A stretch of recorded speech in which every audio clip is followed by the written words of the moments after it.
Culto da Mensagem em seu lar. Apresentador, Pastor Ezequiel Rodrigues.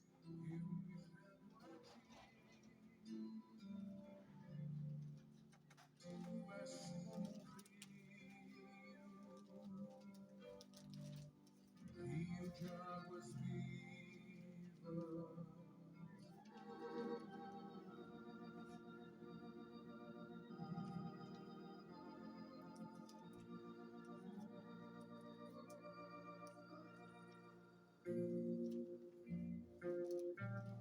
Deus abençoe nossos amados e queridos ouvintes da Rádio Melodia e o programa Culto da Mensagem em seu lar. Graças a Deus, mais uma oportunidade, mais um dia de vida, mais um dia que Deus tem nos concedido viver na face da terra dos viventes e poder nesse momento transmitir a sua poderosa e bendita palavra. Nós queremos saudar nossos irmãos de Ourinhos, região, cidades circunvizinhas. Nosso abraço ao querido pastor João Luiz Massola, que está ali em Piraju, na Avenida Humberto Marchione, 1265, todos os sábados, às 19h30. Todos são convidados especiais, tá bem? E nós aqui, Ourinhos, ficamos aqui há muito tempo na rua Manuel Pessoa, 46, no Jardim Josefina, cultos às quintas, 19h30, de oração e louvor, e cultos aos domingos. Domingo agora, pela manhã, estará pregando querido diácono, cooperador e pregador irmão Eliel Rosa, e estaremos ouvindo a palavra de Deus. E domingo próximo, dia 14, se Deus quiser, teremos a Santa Ceia do Senhor. Eu gostaria de perguntar ao irmão Gustavo se durante a pregação as pessoas podem ligar e pedir oração para amanhã, para o culto de oração. Então, se você desejar quando eu prego, né? Quando a gente prega, não se interrompe a palavra. Então, enquanto eu prego, se você desejar ligar para o irmão Gustavo, que é na Rádio Melodia, número 3326-1839, tá bom? Peço oração se você desejar. Amanhã à noite estaremos levando hoje os seus pedidos e amanhã, mas desde hoje já, estaremos em intercessão e oração por você, sua família, sua vida financeira, sua vida conjugal, sua vida espiritual, em todos os sentidos da vida estaremos orando e te apresentando ao Senhor Jesus, tá bom? Nesse momento nós vamos ouvir o primeiro hino, eu achei muito lindo, minha menina me mandou lá, de Jeffersonville, Estados Unidos da América. Eu achei um hino lindo demais, eu falei, filha, eu vou soltar na Rádio Melodia, se você quiser me ouvir aí às 16 horas, embora lá é 3 horas agora, você nos ouça, né? Mas chama Vou Voar com Marcos Aurélio. Vamos ouvir para o nosso elevo espiritual.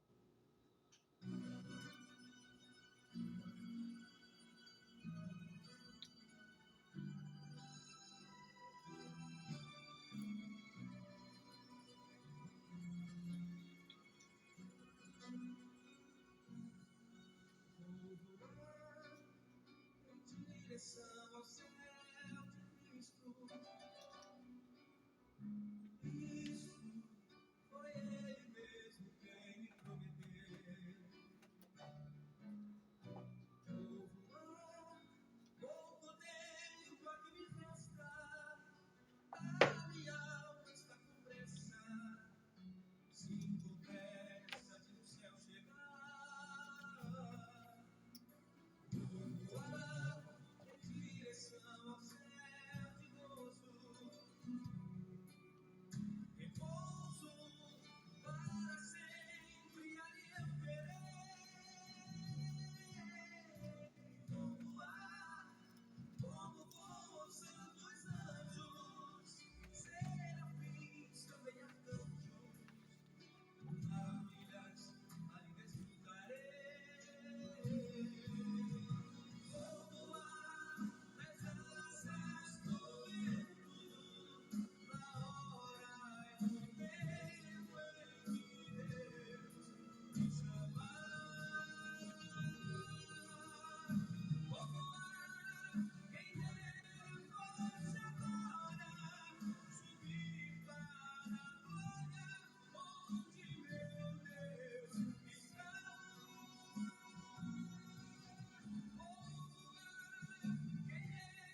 Não está saindo no ar não, né?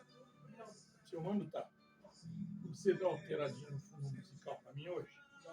É uma alteradinha. Tá bom.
Mais uma vez, Deus abençoe Ourinhos, cidades circunvizinhas, cidades como Chavantes, Canitário, Pau Sul, Santo Antônio da Platina, Jacarezinho, Rio Claro, Salto Grande, Birarema, Assis, assim por diante, né?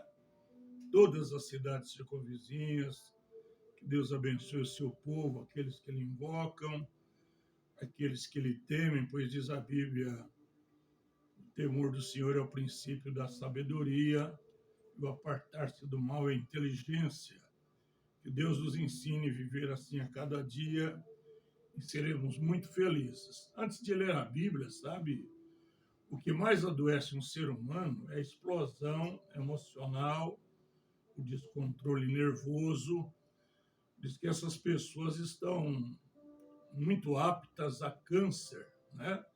Pessoas que têm explosões emocionais, descontrole emocional, explode com as pessoas, maltrata, ofende, xinga, né? Falam palavrões, usam palavras descaridosas. São as pessoas mais propensas a doenças no corpo.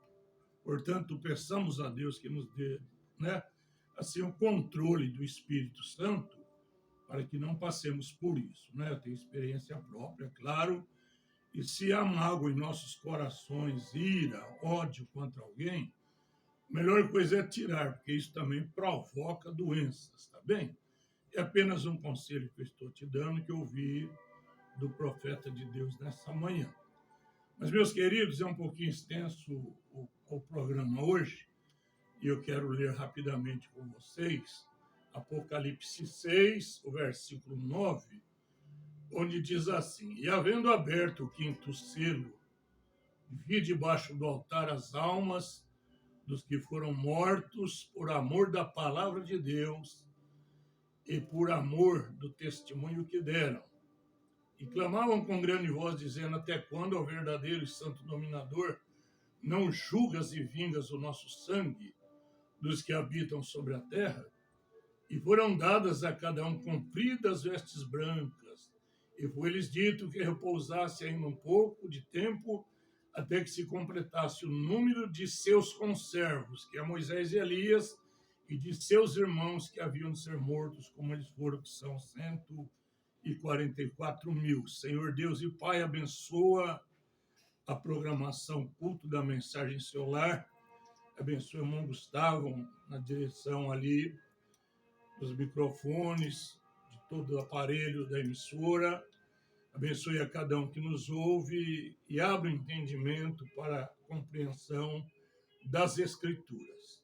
Em nome do Senhor Jesus, enquanto pregamos, cremos na cura dos enfermos pela palavra, na libertação dos endemoniados, cremos no levantamento do caído, no restaurar daquele que um dia foi um cristão, hoje não é mais. Nós cremos no teu poder, que é o poder de ontem, de hoje e eternamente. Em nome do Senhor Jesus, nos abençoa, nós te pedimos. Amém. Mas vamos aproveitar bem o tempo. Eu quero dizer que o primeiro selo, cavalo branco, o segundo selo, cavalo vermelho, terceiro selo, cavalo negro, quarto selo, cavalo amarelo, quinto selo, almas debaixo do altar, sexto selo, grande tribulação e sétimo selo, a hora e a vinda do Senhor, que está em Apocalipse, capítulo 8, versículo 1. Ouvintes, o primeiro selo já está na história. O cavaleiro do cavalo branco sai montado no cavalo branco com arco, mas não tem flecha. Esse não é Cristo, esse é o diabo, começando com o ministério do anticristo na esfera do cristianismo. Mumbrano chama de fanfarrão, porque Cristo jamais sairia com um arco sem flecha. Quando Cristo monta no cavalo branco, em Apocalipse capítulo 19, ele traz na sua boca ou na sua mão uma espada e as vestes brancas, montado em cavalo branco também, e as vestes salpicadas de sangue, e o nome escrito, o Verbo de Deus. Esses dois cavaleiros são diferentes, né? O de Apocalipse 6 é o anticristo, de Apocalipse 19 é Cristo. Bem, quando sai o primeiro cavaleiro no cavalo branco, Deus manda o leão para combatê-lo. Isso está em Apocalipse 4. Se você procurar, você vai encontrar. Quando sai o cavalo vermelho, Deus manda o boi, que é animal de sacrifício, foi onde foi morto 68 milhões de cristãos. Quando Satanás monta no cavalo negro, que é a sabedoria do inferno, Deus vem no rosto de homem. Está no Apocalipse, que é a sabedoria divina contra a sabedoria do inferno. Agora, quando temos o quarto selo, que Deus dá o nome do cavaleiro chamado Morte, nos três primeiros selos Deus não dá um nome, mas no quarto selo Deus dá o nome nele de Morte. Chama-se cavalo amarelo. É o mesmo cavaleiro de Apocalipse, capítulo 6, que monta no cavalo branco. É o mesmo demônio. Então, quando ele vem nesse cavalo amarelo, Deus solta a águia para combatê-lo. E o quarto animal era semelhante a uma águia voando. Está em Apocalipse 4, versículo 7. Eu estou com a Bíblia aberta aqui, deixa eu ver se confirmo para vocês. 4, 7. E o primeiro animal era semelhante a um leão. O segundo semelhante a um bezerro, boi. O terceiro tinha o rosto como de homem. E o quarto animal era semelhante a uma águia voando. Águia representa profeta, vidente, visão. A águia pode avistar uma presa a 3.000 metros de altura nas montanhas e descer feito um raio e apanhá-la e comê-la com sangue quente, com a carne fresca. A águia não come carne podre, né? Ela não é como o corvo. O seu organismo é diferenciado do corvo, como o da pomba também é diferenciado do corvo. Agora, o quinto selo que estamos falando, que são as almas debaixo do altar, que clamam por vingança, que lhes é dado vestes brancas, esses são os mártires do judaísmo, que morreram debaixo da perseguição de Stalin, Mussolini e outros antissemitas que queriam dizimar, isto é, acabar com a raça dos judeus. Mas lembre-se você que na Bíblia está escrito: quem abençoa Israel é abençoado, quem amaldiçoa é amaldiçoado. Então, veja, eles clamam por vingança. Por que clamam por vingança? Porque não é a igreja de Cristo. Não são os mártires, né, do cavalo vermelho. São os mártires na Segunda Guerra Mundial, inclusive cumprindo uma profecia que eles mesmos determinaram sobre eles quando crucificavam a Jesus, nosso Senhor, dizendo que o sangue desse justo caia sobre nós e sobre nossos filhos. E caiu, morreu 6 milhões de judeus. Eu tenho lido a história do judaísmo. Os judeus também queriam matar 6 milhões de alemães, mas não foi possível, né? Formaram agrupamentos e tal, mas foram dissolvidos, inclusive alguns presos, porque acharam que não era conveniente assim fazer. Então, o quinto selo, nós temos essas almas debaixo do altar clamando. Até quando? E lhes pede o Senhor nosso Deus que eles esperem um pouco de tempo até que se complete o número de seus conservos e de seus irmãos, perfeitamente. Então, quem são os seus conservos? Moisés e Elias, certamente Moisés e Elias. E quem são os seus irmãos? São 144 mil judeus que também serão martirizados, como eles foram na perseguição do mundo contra Israel. Muito bem. Eu vou falar assim de uma maneira mais resumida, eu estou tentando ler, mas parece que não vou conseguir. O sexto selo, ele é a grande tribulação, é o grande Armagedon, que está começando, está iniciando-se. O princípio de dores já está em muitos países na Terra. A Bíblia diz em Isaías, se não me engano, capítulo 4, que chegará um tempo que 7 mulheres vão querer um homem somente para lhe dar um nome. Elas trabalharão, ganharão seu sustento, comprarão seus haveres, mas só quererão o nome do homem. Um homem terá 7 mulheres. Por quê? Uma grande parte dos homens morrerá no Armagedon. Como já temos centenas ou milhares de viúvas na Croácia, acho que falei certo, na Ucrânia, irmão, Ucrânia.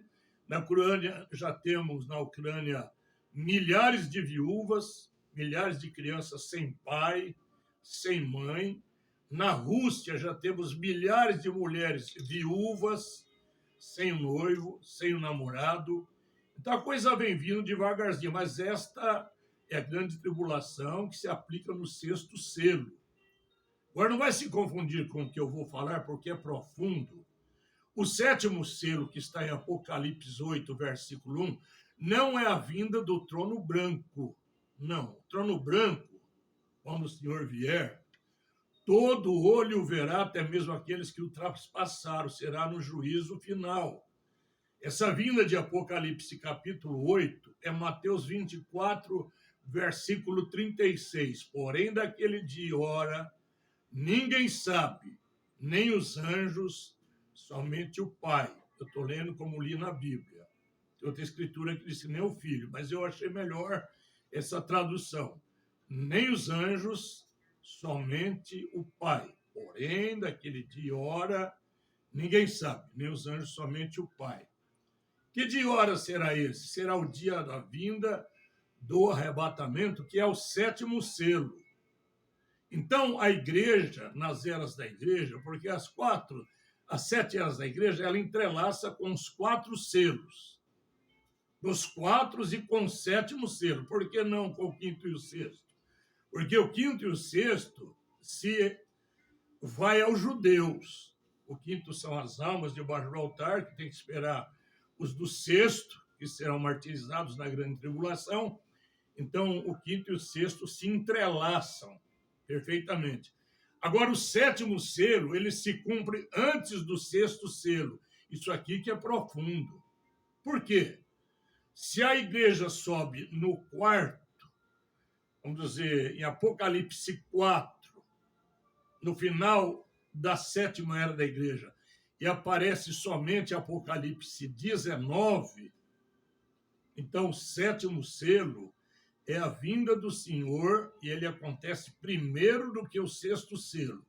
Porque sendo o sexto selo a grande tribulação, nós entendemos que a igreja noiva, a igreja palavra neotestamentária de Cristo, ela não entra na grande tribulação. Isso está em Mateus 25. Se não me falha a memória, eu vou ter que dar uma olhada aqui, porque eu gosto de falar e provar, porque fica chato falar e a gente não provar. Deixa eu ver se está em Mateus, capítulo 25. A noiva não entra na grande tribulação. Eu falei, não é certo? Quem entra na grande tribulação, perdoe, irmãos, por favor, não quero ferir sentimentos, são as religiões denominacionais que não aderiram à palavra da hora, não aceitaram a mensagem da hora. Se Noé não recebesse a mensagem da hora, ele não subiria também na arca, no grande dilúvio. Mas ele pregou a mensagem da hora, aqueles que receberam, que foi somente a sua família, subiram naquele tipo da grande tribulação que foi o dilúvio, que destruiu tudo. Na verdade, sobrou somente Noé e sua família. Então, os que entram na grande tribulação não é a igreja do Cordeiro, a noiva. São as religiões denominacionais que rejeitam a palavra para o dia e para a hora. Veja bem os senhores, olha. O povo sempre crê no que Deus fez e sempre crê no que Deus vai fazer, mas ignora o que Deus está fazendo. E o que Deus está fazendo nesse momento atual, mundialmente falando, embora tem muita gente se levantando contra a mensagem, difamando, caluniando, mentindo, para nós não tem problema, entendeu? Nós não olhamos para William Branham, nós olhamos para o Espírito Santo que usou William Branham e trouxe a palavra. Se procurarem falha no homem, todos os homens têm falha. O próprio profeta diz, não tem homem santo, não existe homem santo, então ele não era santo, ele era um homem, mas as pessoas pensavam que ele era santo, tanto é que há um povo que lhe adora. Isso é idolatria, é paganismo, é coisa que não é de Deus, né? Então, ele chega a dizer assim, ó, se você fixar os olhos num homem, veja bem, ele mesmo disse aí, Deus o fará cair para que você deixe de se firmar no homem e fixe em Jesus Cristo, nosso Senhor. No sétimo selo que está aqui na minha mão, ele disse, tire os olhos de mim, eu sou um pecador salvo pela graça de Deus. Creiam e adorem a Cristo. Esses foram os conselhos que o profeta deu. Mas as pessoas são idólatras. Não só de William Marion Branham. São idólatras do Papa, são idólatras de outros líderes religiosos no Brasil, na América, na África. Tem líderes africanos que andam de cadeira em cima e o povo carregando, como se fosse um rei. E gritam que ele é Jesus Cristo e assim por diante. Jesus e surgiriam falsos cristos e falsos ungidos e fariam tão grandes sinais e prodígios que, se possível for, enganaria até os escolhidos. Vejam que não é falsos Jesuses, são falsos cristos. A pessoa é falsa, mas a unção é verdadeira. Não sei se você consegue compreender isso. O Espírito Santo usa, mas ele, aquela pessoa, não vive a palavra, é desobediente, é incrédulo, não pratica o que prega. Então, esse é o falso. O verdadeiro é aquele que prega, que pratica e que vive, que tem temor de Deus. E no menor erro que comete, ele corre para debaixo do sangue, ele corre para debaixo dos pés, das mãos de Cristo e pede perdão, conserta a vida e vai não fazendo mais aquilo, cometendo aquela falha que ele cometeu. Por exemplo, ser tentado não é pecado. Todos somos tentados. Jesus foi tentado por dinheiro, sexo e mulher, sexo e fama. Todos nós somos sentados, mas Jesus caiu? Nunca caiu. E diz um pregador, o maior ódio que o inferno tem da noiva de Cristo é que ela é formada de um povo tão pequenininho, tão fraquinho, mas Satanás não consegue prostrá-los e derrubá-los. Nem através de mulher, nem através de dinheiro, nem através de fama. Deus os mantém de pé. Porque o profeta diz, a primeira noiva caiu, a segunda caiu, mas essa terceira, a última, não cairá, porque ela permanecerá com a palavra. Mas voltemos aqui aos selos. Eu falei que o sétimo é primeiro do que o sexto. Por quê? O sexto é a grande tribulação. A noiva já se foi. O sétimo selo já se cumpriu, no caso, né? Potencialmente falando. É claro que ainda vai se cumprir. Será o arrebatamento da igreja. Como será esse arrebatamento? Será que o povo entende que esse arrebatamento será assim, ó? Olha a igreja subindo, Cristo nas nuvens. Não, não, não, de jeito nenhum. Isso é súbito e secreto. Repetindo, quando todo olho verá, será no juízo do trono branco, no juízo final. O arrebatamento será como Romeu e Julieta. Quem viu o filme de Romeu e Julieta, ele vem por uma hora, lança-lhe um lençol, uma Teresa, né, de lençóis, e a rapta, a sequestra. Então Deus sequestrará, raptará ou arrebatará a igreja subitamente e secretamente. Ninguém verá, somente aqueles que participarem do arrebatamento. Eu estou lutando para isso. Por isso fui batizado em nome do Senhor Jesus, porque está na Bíblia. Por isso lavo os pés dos santos, porque está na Bíblia. Por isso como pão e vinho, porque está na Bíblia. Por isso procuro santificar-me, lutar contra o eu, contra a carne, contra o ego. Procuro crucificar a minha carne para que, pregando aos outros, eu mesmo não venha a ser condenado. Isso é certo. Então, é uma coisa maravilhosa o selo. Se eu tivesse condições, teríamos que ter 6 meses a 1 ano para pregar o primeiro selo até o 7º. Mais ou menos 1 ano para lermos eles integralmente, né? Mas você entendeu um pouquinho? Primeiro selo, cavalo branco, Deus manda o leão. Segundo selo, cavalo vermelho, Deus manda o boi. Terceiro selo, cavalo negro, sabedoria do inferno, versus sabedoria de Deus, rosto de homem. E o quarto selo, uma águia, e é um profeta. E aí no quarto selo, Deus identifica esse cavaleiro, dando-lhe o nome de morte. Veja que no primeiro selo, você vê um cavaleiro montando no cavalo, mas não dá o nome. No segundo, no terceiro, a mesma coisa. Mas no quarto, e o quarto cavalo amarelo tem por nome morte. Deixa eu ver se eu encontro aqui, mas eu já volto aqui sobre as virgens, né? O quarto animal tem o cavalo, tem um nome chamado morte. Deixa eu ver aqui. E havendo aberto o quarto selo, ouvi a voz do quarto animal, que dizia, vem ver. E olhei e vi um cavalo amarelo, e o que estava sentado sobre ele tinha por nome morte. E o inferno seguia, e foi-lhe dado poder para matar a quarta parte da terra, com espada, com fome, com peste e com as feras da terra. Esse é no quarto selo que nós estamos vivendo. Entendeu? O quinto selo, o sexto selo, nada tem a ver com a igreja. Porque a igreja no quarto sobe, no fim de Apocalipse 3, que é a última era da igreja, Laodiceia. São 7 eras da igreja. Nós temos, deixa eu ver se eu consigo aqui rapidamente. São 7 eras da igreja. Temos, né, desde Éfeso até a era de Laodiceia, que é a última, na qual nós estamos vivendo. Acho que eu não tenho aqui grifado. Não tenho. Tá bem. Mas está aqui, ó. Tá facinho de vermos. Só um momentinho. Aqui está. Ô, papai. Deixa eu só encontrar aqui com meus irmãos, para que os irmãos entendam. Isso. Aqui fala sobre selos. Tá bom. A primeira era da igreja começa em Éfeso e termina em Laodiceia. Ela começa com o apóstolo Paulo, viu? Que é aquele leão que sai para enfrentar o cavaleiro do cavalo branco. e termina com a era de Laodiceia, quando temos o quarto animal que sai para combater o cavaleiro do cavalo amarelo chamado morte, que é a águia. Então, Paulo e William Marion Branham são profetas.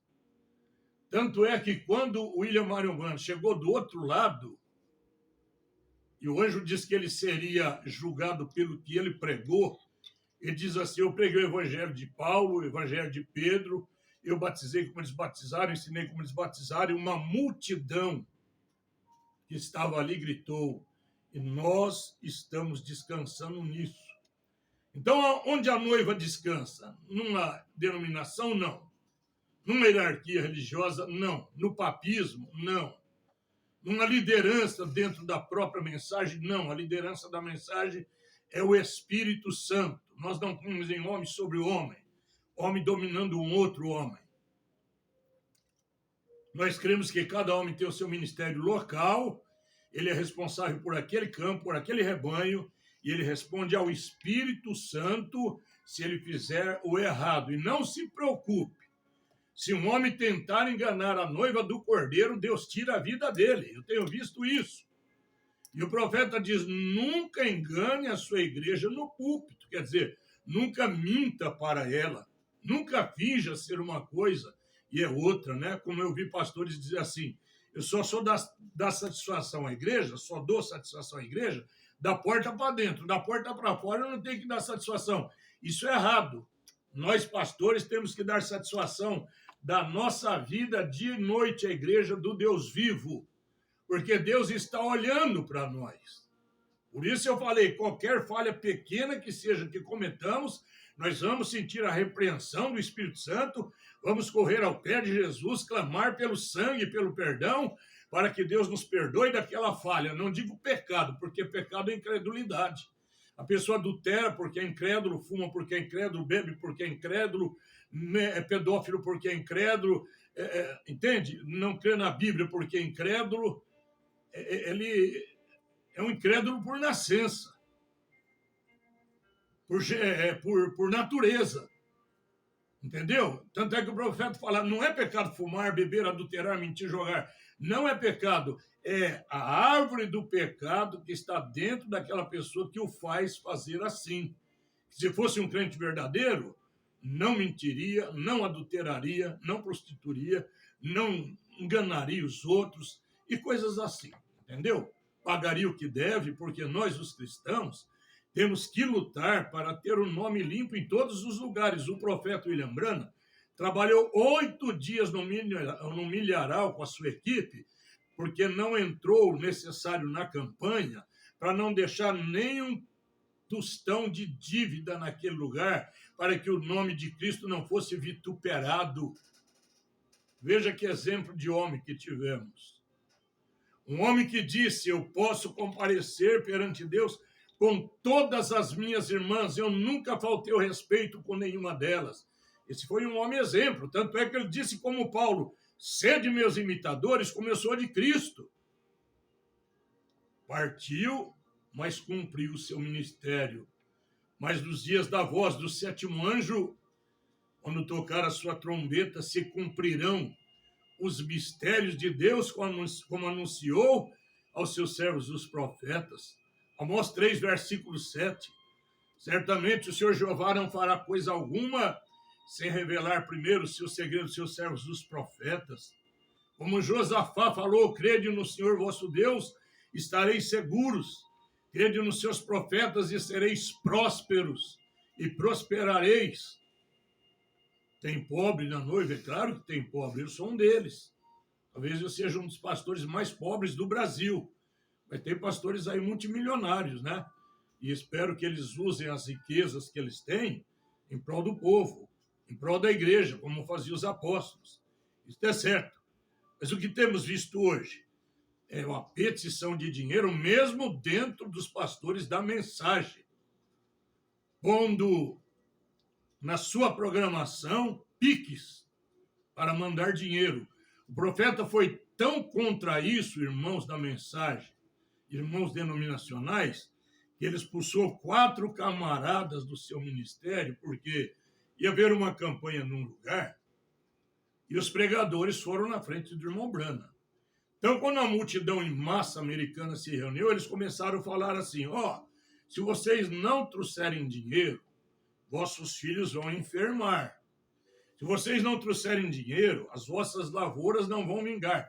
Quando o profeta chegou no púlpito, ele chamou os quatro e falou, vocês estão expulsos do meu ministério deste momento em diante, porque eu não aceito explorar a fé do povo de Deus. Nenhum pastor real, genuíno, fica pedindo dinheiro, sabe por quê? Porque o profeta diz, quando Deus chama o homem para o ministério, Deus equipa, Deus cuida dele, Deus vai com ele. Deus não ia com Paulo, que tinha somente uma capa, mas faltava-lhe comida? Não. Faltava-lhe bebida? Não. Inclusive, ele pediu, traga minha capa que deixei em Troas. Paulo, com o ministério profético, apostólico daquele, tinha somente uma capa. Ele era um fabricante de tendas. Trabalhava para não ser pesado ao povo de Deus. Hoje eu não trabalho, eu sou aposentado. Mas já trabalhei muito tempo e já preguei. E se precisar voltar a trabalhar, eu volto, desde que seja o serviço que eu suporte trabalhar. Se precisar, eu trabalho. Mas, meus amados, esses selos é uma coisa tremenda. Eu era um religioso e caí de sarampo por 7 dias. Eu ganhei o livro dos 7 selos nesses 7 dias que eu estava enfermo. Eu já tinha ganhado o livro. Nesses 7 dias eu li os selos, eu nunca mais voltei a uma religião. Eu fui batizado no frio congelante na rua Santa Efigênia, 265, na cidade de São Paulo, no centro, num frio congelador, e quando eu fui imergido e recebi o nome do Senhor Jesus, eu fui curado de uma infecção no ouvido que vazava pus dia e noite, onde descia as águas gélidas e fui levantado. Nunca mais aquela enfermidade me atormentou. Fui curado nas águas batismais. E muitos testemunhos há daqueles que foram batizados em nome do Senhor Jesus. Eu conheço um caso de um homem que era batizado em nome do Senhor Jesus. E ele deixou a bendita mensagem da Bíblia e foi por uma denominação. Quando batizaram ele nos títulos Pai, Filho e Espírito Santo, uma bola de fogo desprendeu-se do fundo da água e saiu do seu peito. Ali ele perdeu o batismo do Espírito Santo. Sabe por quê? Porque ele deixou o batismo bíblico e foi batizado no batismo de Roma, que introduziu este batismo no ano 325 da era cristã, nos dias de Tito, general romano, que achou favor com Deus e depois uniu o Estado e a Igreja. Aí nós temos a união do Estado com a Igreja. E hoje vejo a mistura, cavalo amarelo, morte. Veja a mistura da religião com a política, a mistura da religião com o mundo, a mistura da religião com o mundo artístico e outras coisas mais que eu não quero citar. Eu podia citar, mas eu sei o quanto devo me controlar. E outras coisas que aqueles que se dizem evangélicos estão praticando. A igreja de todo tipo e forma que você quiser. De todo tipo e forma que você desejar. Mas há uma igreja que opta pela Bíblia, pelas Escrituras. Essa é a futura noiva do Cordeiro. Mas agora que falei em futura noiva do Cordeiro, olha a parábola das 10 virgens, como eu falei para vocês. Então o reino dos céus é semelhante a 10 virgens. Não é que é 5 e 5, isso aqui é uma parábola, tá bom? Já está falando. Que tomando as suas lâmpadas saíram ao encontro do esposo, 5 delas eram prudentes, 5 loucas. As 5 prudentes, numericamente falando, não que seja 5, né? É uma tipologia. Essa é a noiva do Cordeiro. Essa é prudente. Agora, veja, e as loucas, tomando as suas lâmpadas, não levaram azeite consigo. Veja as 10 virgens prudentes, o que elas fizeram. Ó. E tomando as suas lâmpadas, saíram ao encontro do esposo. 5 delas eram prudentes e 5 loucas. As 5 prudentes encheram suas vasilhas perfeitamente. Com o quê? Com azeite. O que quer dizer isso? Se encheram do Espírito Santo. se encheram da palavra de Deus para poder encontrar com o noivo, mas as loucas, tomando as suas lâmpadas, não levaram o Espírito Santo consigo, o azeite, que é o Espírito Santo, o símbolo do Espírito Santo. Como se consegue o azeite? Mombrana diz, Mombrana, como eu recebo o Espírito Santo, ele falou, obediência total à palavra de Deus lhe dará direito a receber o Espírito Santo.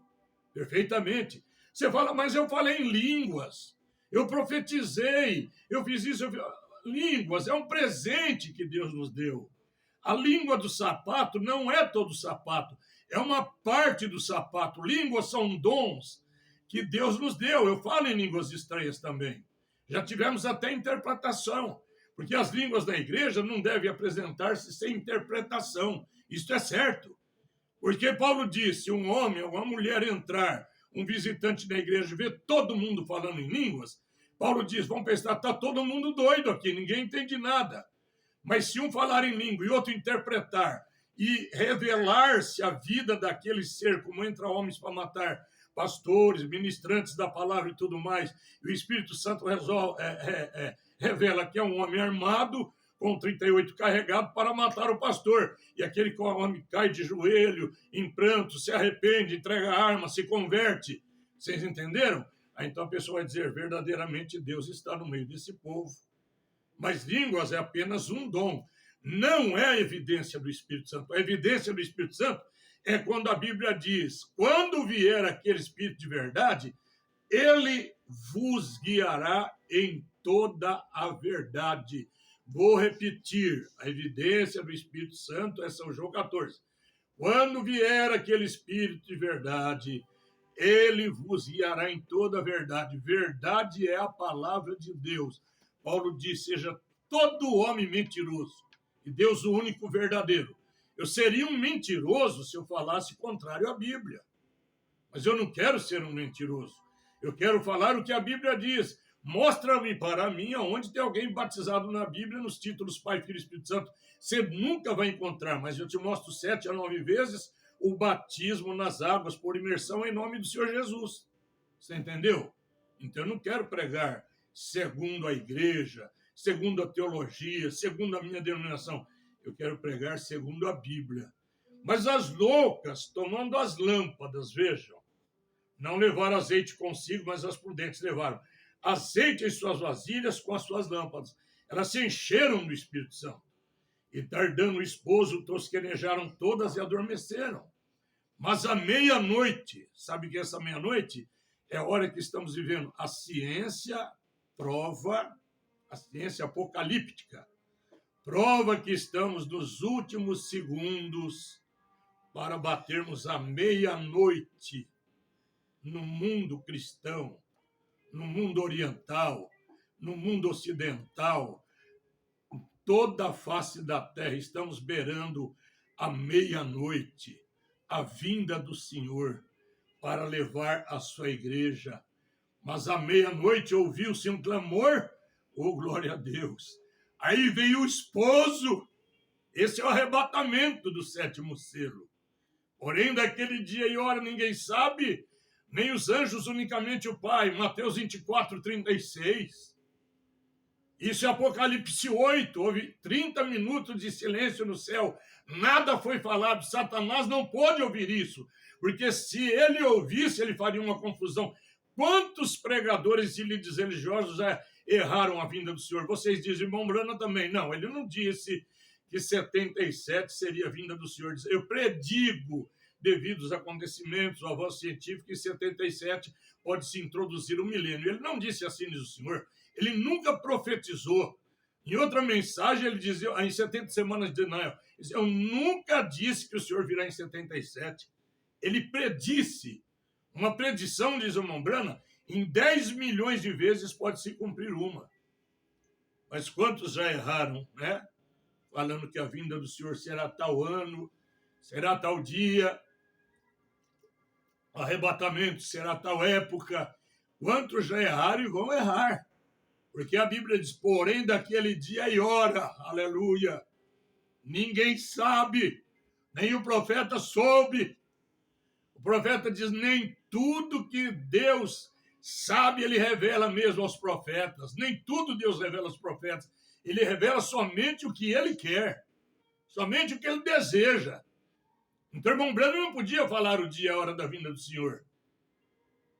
Mas será uma hora da meia-noite, uma hora escura, tenebrosa, no sentido do pecado. A terra está entenebrecida. Quando temos a sétima era da igreja desenhada pelo Espírito Santo no tabernáculo em fogo, em Jeffersonville, nós temos uma bola escrita Laodiceia e um pequeno fachozinho de luz. O resto é tudo escuro. Um dia, sendo filmado, eu trarei para vos mostrar como Laodiceia é escura, como o pecado abundou, como o pecado cresceu. Mas onde mais cresceu o pecado, onde mais cresceu a iniquidade, mais abundou a graça. E você pode estar debaixo dessa graça, como eu me sinto debaixo dessa graça, porque a graça de Deus se ha manifestado, trazendo salvação a todos os homens, ensinando-nos que, renunciando o pecado. Alguém diz, estou debaixo da graça, posso fumar, adulterar, prostituir, mentir, fazer tudo. Bom, Branham diz, isso não é graça, isso é desgraça. Mas quem realmente experimentou a graça não quer pecar, meu ouvinte. Quem conheceu a graça de Cristo não quer pecar, porque ele ama o Senhor. O profeta carregava um crucifixo no seu carro, sabe por quê? Quando ele via mulheres seminuas, ele olhava para o crucifixo e tirava os olhos daquela carne para não pecar contra Deus, porque ele era um homem. Ele era um homem. Ele era feito de carne e ossos, ele não era Deus. Ele era o sétimo anjo humano, físico. O sétimo anjo de Apocalipse 11:15, esse é celestial, mas o de 10:7 é humano, é físico. Então ele tinha um crucifixo. Por quê? Porque o crucifixo nunca foi do romanismo. Ele é do cristianismo. Não estranha se uma igreja tiver a cruz, porque ela é do cristianismo, ela não é do romanismo. O símbolo do romanismo é São Sebastião, Dona Benedita, Santa Expedita, Santa não sei o que lá, Nossa Senhora, o símbolo entende? Do romanismo, da idolatria, não é o crucifixo. O crucifixo é meu, é dos cristãos, é daqueles que seguem a Cristo, aleluia. É daqueles que tomaram a cruz e seguem após Cristo, como ele diz, aquele que não tomar a sua cruz e seguir após mim, não pode ser meu discípulo. Não quer você tomar essa cruz da palavra nessa hora que estamos vivendo? Não quer você engravidar-se da palavra de Deus? Da mensagem da hora que produz uma vida mudada, uma vida transformada? Gente, eu não quero falar para vocês quantas vidas essa mensagem tem transformado. Porque essa mensagem é Jesus Cristo. Ela não é William Branham. William Branham foi a trombeta, o porta-voz que Deus usou para trazer a mensagem. Mas a mensagem é Cristo. Ela pode me transformar, eu não quero contar meu passado. É uma fossa negra. E quantos tiveram uma fossa negra no passado? E hoje são limpos e purificados pelo sangue de Jesus Cristo, nosso Senhor. Mas tá bem, Deus te abençoe. Na próxima programação, eu creio que continuo no quinto selo, porque tem muita coisa. Vamos sentar em outras programações, falar mais desse quinto selo e vamos aprender muito com o profeta de Deus. Deus te abençoe. Vamos ouvir um lindo hino e despedir, porque o nosso horário já está em cima.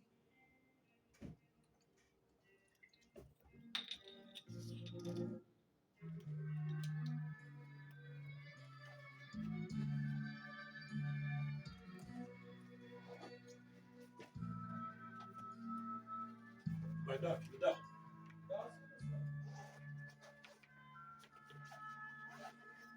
Tens a beleza da cor e a ternura das aves. Tens a pureza da Essa é minha, viu, filho? Você gravou? Você pega para mim? Tá, fazendo favor. Tens um aroma singelo que faça ser. Dá para fazer despedida no mundo? Claro que dá.